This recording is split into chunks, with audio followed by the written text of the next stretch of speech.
Hello,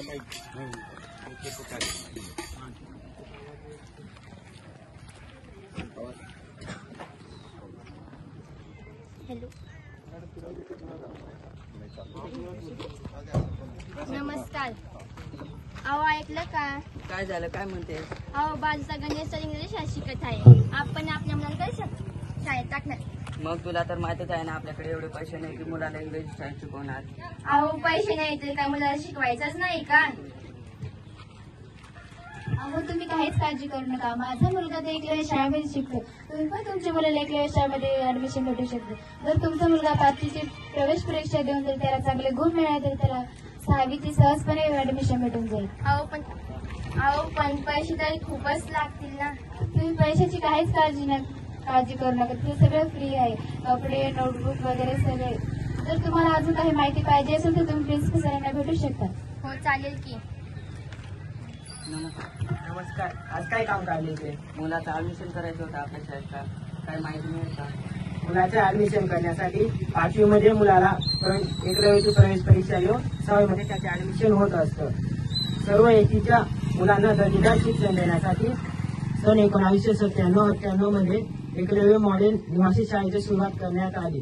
एका शाळेमध्ये 480 विद्यार्थी असतात. 6वी ते 12वी पर्यंतच्या विद्यार्थ्यांना मोफत शिक्षण, राहण्याची सोय व खाण्याची सोय असते. सर्व आणि इंग्लिश माध्यमातून एसटी बोर्ड असते. हो सर, 12वी पर्यंत तर ठीक आहे, पण 12वी नंतर काय करणार आमची मुलं?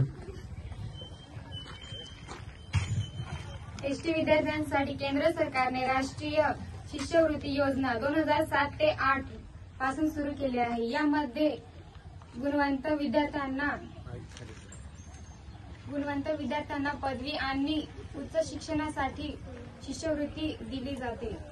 12वीच्या गुणांवर आधारित निवडलेल्या हजारो विद्यार्थ्यांना दरवर्षी शिष्यवृत्ती मिळते. यामध्ये ट्युशन फी, राहण्याचा खर्च आणि पुस्तके आणि संगणकासाठी भत्ते समाविष्ट आहे.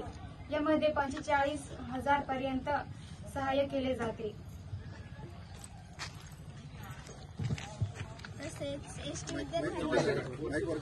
तसेच एसटी विद्यार्थ्यांना उच्च शिक्षणासाठी केंद्र सरकारने फेलोशिप योजना 2005 ते 6 पासून सुरू केली आहे. यामध्ये एम.फिल साठी 25,000 आणि पीएचडी साठी 28,000 प्रति महिना दिला जातो. धन्यवाद.